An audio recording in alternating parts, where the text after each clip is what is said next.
11th class के जितने भी स्टूडेंट हैं एक बार इस वीडियो को जरूर देखें। इस वीडियो में आपको हिंदी सब्जेक्ट का कंप्लीट सॉल्यूशन देखने को मिलेगा। यदि आपको और भी सब्जेक्ट की वीडियो देखनी है तो मेरे YouTube channel MS education TV के ऊपर जाके देख सकते हैं। फर्स्ट क्वेश्चन, निम्नलिखित गद्यांश को पढ़कर इस पर आधारित प्रश्नों के उत्तर दीजिए। नीचे यहाँ पे गद्यांश दिया गया है, इस गद्यांश को आपको बिल्कुल ध्यान से पढ़ना है। इससे रिलेटेड जो क्वेश्चन पूछे गए उनके आंसर आपको देने हैं। ये टोटल 5 नंबर का रहेगा, तो वीडियो को पॉज करके या फिर स्क्रीनशॉट लेके इस पैसेज को यानी कि गद्यांश को आराम से आप पढ़ सकते हैं। इससे रिलेटेड पहला क्वेश्चन है, उपयुक्त गद्यांश का सर्वाधिक उचित शीर्षक क्या हो सकता है? तो इसका राइट आंसर है हिंदी की दुनिया। क्या ऑप्शन राइट? क्वेश्चन 2, पश्चिमी दुनिया के लोगों को क्या अफसोस हो रहा है? तो इसका राइट आंसर है वे अपने बच्चों को अपनी भाषा नहीं सिखा सके। क्या ऑप्शन इसका राइट है? क्वेश्चन 3, हिंदी की तुलना बरगद के पेड़ से क्यों की गई है? तो इसमें पहला ऑप्शन है उसकी अनेक जड़ें होती हैं जिससे वह मजबूत बनता है। ये ऑप्शन सही है। दूसरा इसमें ऑप्शन देखिए, उसकी प्रत्येक जड़ से नया वृक्ष बनता है। ये ऑप्शन भी अपना सही है। थर्ड ऑप्शन है हिंदी भी बरगद की भांति अनेक रूपों में विश्व के अन्य देशों में विकसित हो रही है। तो इसमें जो सभी ऑप्शन है अपने क्या होगा? राइट, यानी कि गह ऑप्शन उपयुक्त सभी। क्वेश्चन 4, हिंदी का विकास मुख्यतः किन देशों में हुआ है? तो इसमें देखिए कैरेबियन देशों में, गल्फ देशों में और एशिया के देशों में। तो इसमें ऑप्शन राइट हो जाएगा अपना उपयुक्त सभी। गह ऑप्शन राइट। क्वेश्चन 5, हिंदी भाषा से संबंधित चिंताओं का निदान करने के लिए क्या किया गया है? तो विश्व हिंदी सम्मेलनों का आयोजन। क्या ऑप्शन इसका राइट है? नेक्स्ट है क्वेश्चन 2, आरोह भाग एक काव्य खंड पर आधारित निम्नलिखित बहुविकल्पीय प्रश्नों के उत्तर दीजिए। तो इसमें एक नंबर के 3 जो क्वेश्चन आपसे पूछे गए हैं, टोटल 3 नंबर।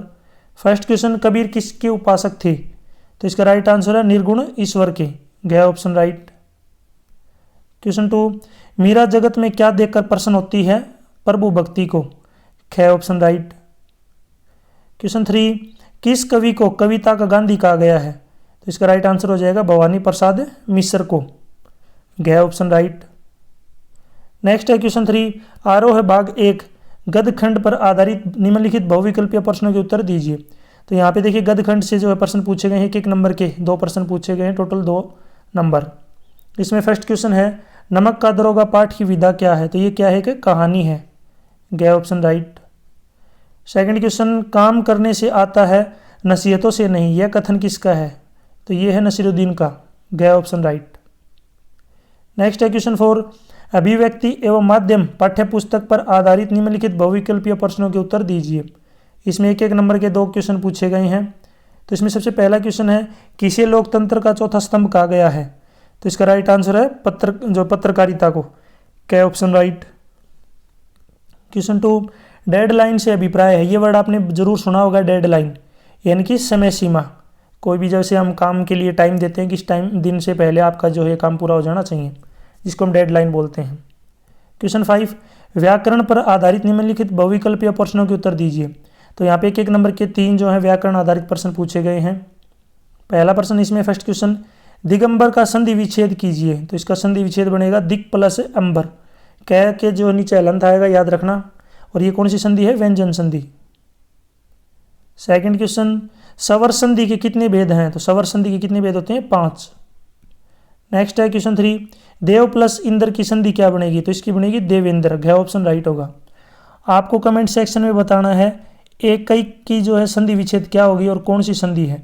यानी कि कमेंट सेक्शन में आपको जो है इसकी संधि बतानी है, कौन सी संधि है, और इसका संधि विच्छेद भी करना है, यानी किस किस से मिलकर ये बना है। जरूर कमेंट सेक्शन में आंसर बताएं।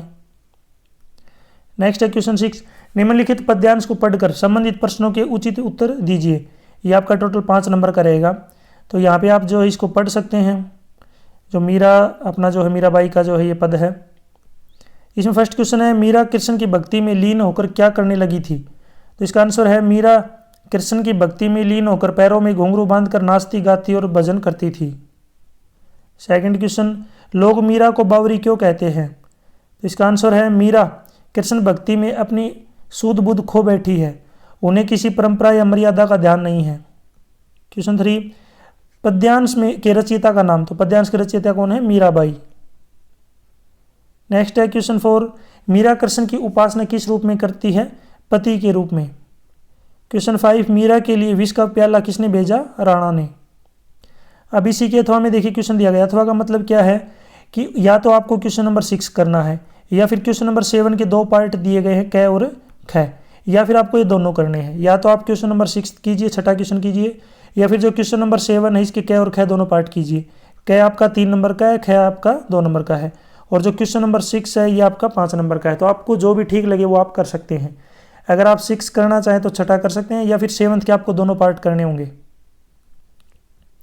क्वेश्चन 7, आरोह भाग 1 काव्यखंड पर आधारित निम्नलिखित प्रश्नों के उत्तर दिए गए अंकों के अनुसार उपयुक्त शब्दों में दीजिए। यहाँ पे 3 + 2 5 अंक। इसका मतलब क्या है कि जो फर्स्ट क्वेश्चन है क वाला ये आपका 3 नंबर का है, और नीचे जो है ख वाला ये आपका 2 नंबर का है। तो क वाले को डिस्कस कर लेते हैं। कबीर की दृष्टि में ईश्वर एक है, इसके समर्थन में उन्होंने क्या तर्क दिए हैं? तो इसका आंसर है कबीर ने एक ईश्वर के समर्थन में अनेक तर्क दिए हैं जो निम्नलिखित हैं। पहला तर्क है, संसार में सब जगह एक ही वन व जल है, सभी में एक ही ईश्वरीय ज्योति है, एक ही मिट्टी से सभी बर्तनों का निर्माण होता है, एक ही परमात्मा का अस्तित्व सभी प्राणों में है, प्रत्येक कण में ईश्वर है, दुनिया के हर जीव में ईश्वर व्याप्त है। इसी में ख का जो एक पार्ट देखिए, ख का क्वेश्चन ये आपका 2 नंबर का है। घर की याद कविता में पिता के व्यक्तित्व की किन विशेषताओं को उकेरा है? इसका आंसर है, लेखक के पिता की आयु बढ़ रही थी परंतु फिर भी उनमें ऊर्जा थी, वे इस उम्र में भी दौड़ लगा सकते हैं, वे खिलखिलाकर हंसते हैं, उनकी वाणी में बादलों जैसी गर्जना और काम में तूफान जैसी तेजी है, उनके सामने शेर या मौत भी आ जाए तो वे घबराते नहीं। कवि के पिता बड़े उदार हृदय, सरल, भोले, सहृदय और देशभक्त हैं, वे अपने परिवार से विशेष स्नेह रखते हैं, उन्हीं की प्रेरणा से ही कवि स्वतंत्रता आंदोलन से जुड़े। इस प्रकार कवि के पिता को बुढ़ापा छू भी नहीं पाया।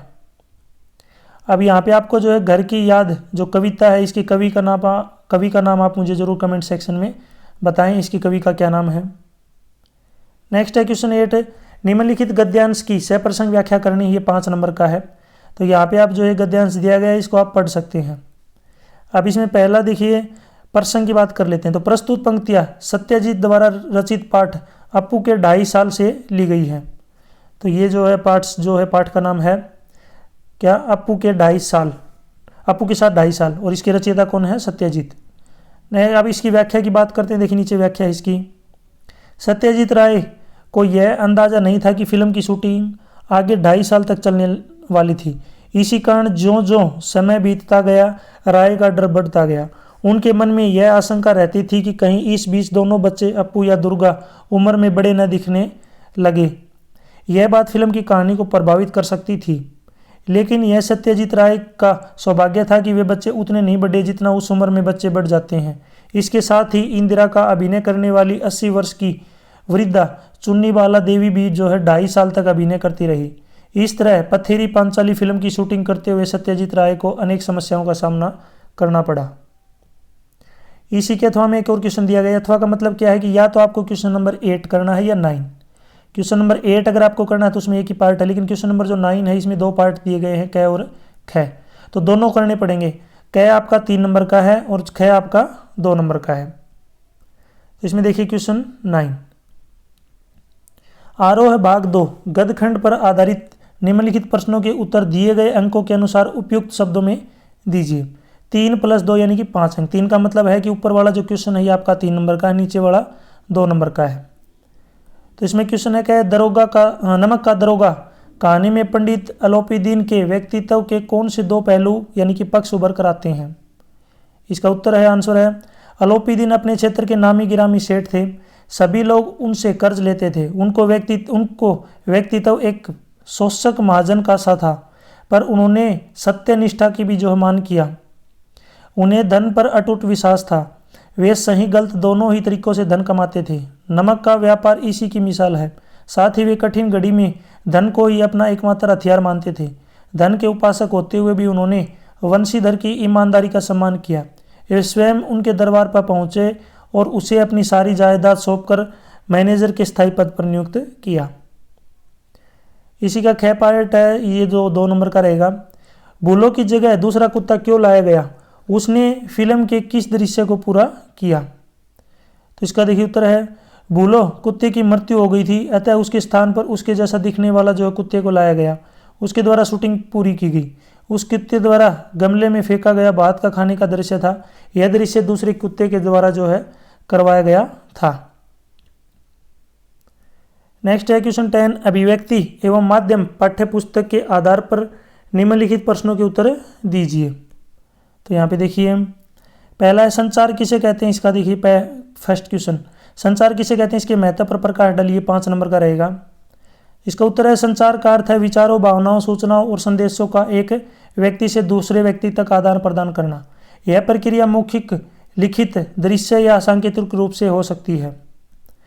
नेक्स्ट, अगर संचार का महत्व की बात करें, संचार के माध्यम से व्यक्ति या समूह को महत्वपूर्ण जानकारी मिलती है जिससे निर्णय लेने में सहूलियत होती है। संचार समाज के विभिन्न वर्गों के बीच संपर्क स्थापित करता है और सामाजिक एकता को बढ़ावा देता है।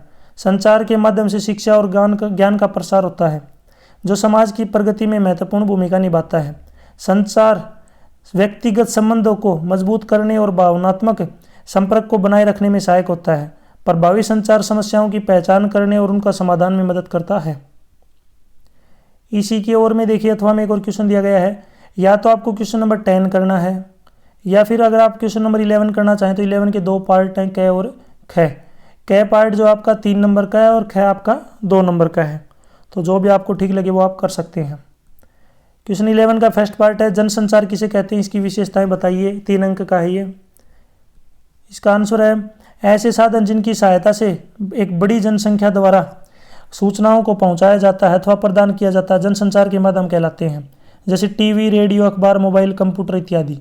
इन माध्यमों को जनसंचार के आधुनिक माध्यम भी कहते हैं। जनसंचार के आधुनिक माध्यमों को 3 भागों में वर्गीकृत किया गया है, प्रिंट मीडिया जिसको मुद्रित माध्यम बोलते हैं, इलेक्ट्रॉनिक मीडिया और सोशल मीडिया। इसी में ख पार्ट है, किसी भी दैनिक अखबार में राजनीतिक खबरें ज़्यादा स्थान क्यों घेरती हैं, इस पर एक संक्षिप्त टिप्पणी कीजिए। ये 2 नंबर का है। आंसर है इसका, किसी भी दैनिक अखबार में राजनीतिक खबरें ज़्यादा स्थान घेरती है क्योंकि इस देश में लोकतांत्रिक व्यवस्था के कारण राजनीतिक दलों की भरमार है। सत्ता में बैठे दल अपनी नीतियों का गुणगान करता है तो विपक्षी दल उनकी आलोचना करता है। आम जनता भी किसी न किसी दल से जुड़ी होती है। निष्पक्ष व्यक्ति भी दोनों की बातें सुनना और पढ़ना चाहता है, इसलिए पाठकों की रुचि के अनुसार खबरें छपती हैं। क्वेश्चन 12, वितान भाग 1 गद्यखंड के आधार पर निम्नलिखित प्रश्नों के यहाँ पे उत्तर आपको देने हैं।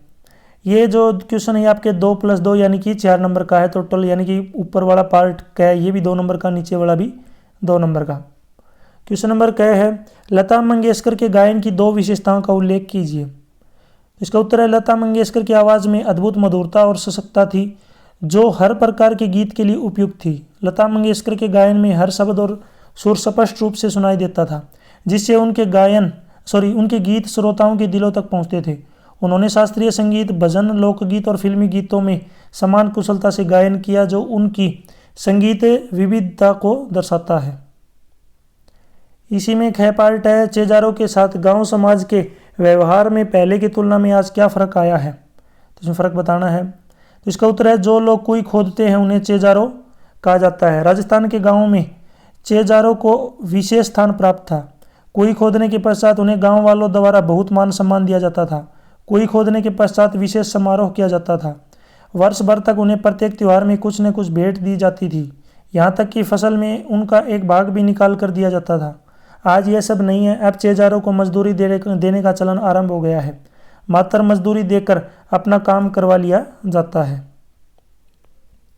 क्वेश्चन 13, गुण संधि किसे कहते हैं, उदाहरण सहित स्पष्ट कीजिए। 2 नंबर का रहेगा। जब संधि करते समय ए या आ के बाद ई या बड़ी ई आ जाए तो ए बन जाता है। ए या आ के बाद ऊ या बड़ा ऊ आ जाए तो ओ बन जाता है। ए या आ के बाद री आ जाए तो अर बन जाता है। तो यह गुण संधि कहलाती है। जैसे पर प्लस उपकार, परोपकार। क्वेश्चन 14, नैतिक शिक्षा पर आधारित निम्नलिखित प्रश्नों के उत्तर दिए गए अंकों के अनुसार उपयुक्त शब्दों में दीजिए। 2 + 2 4, यानी कि दोनों क्वेश्चन 2-2 नंबर के हैं, ऊपर वाला भी 2 का, नीचे वाला भी 2 का। तो इसमें क्वेश्चन है, स्वाध्याय किसे कहते हैं। इसका आंसर है, वेद, उपन्यास तथा संत शास्त्रों को पढ़ना और उनके द्वारा प्रतिपादित विषय का चिंतन करना स्वाध्याय कहलाता है। इसमें सेकंड पार्ट है, अभ्यम किसे कहते हैं। तो इसका उत्तर है, अभ्यम का अर्थ होता है भय रहित। यद्यपि निर्भय का अर्थ भी भय रहित होना होता है, किंतु निर्भय में मनुष्य भय रहित स्वयं होता है, जबकि अभ्यम में मनुष्य को कोई अन्य भय रहित करता है। यहाँ तक वीडियो अपनी कंप्लीट हो चुकी है। वीडियो अच्छी लगी तो उसको लाइक करें, अपने दोस्तों के साथ जरूर शेयर करें। वीडियो के बीच में मैंने आपसे पूछा था एकैक का संधि विच्छेद क्या होगा और इसमें कौन सी संधि है, तो ज़रूर इसका आंसर आप मुझे कमेंट सेक्शन में बताएं। यदि आप मुझे फेसबुक, इंस्टाग्राम और टेलीग्राम पे फॉलो करना चाहते हैं तो उसका लिंक आपको इसी वीडियो के डिस्क्रिप्शन में मिल जाएगा, वहाँ से आप मुझे डायरेक्ट फॉलो कर सकते हैं। Thanks for watching.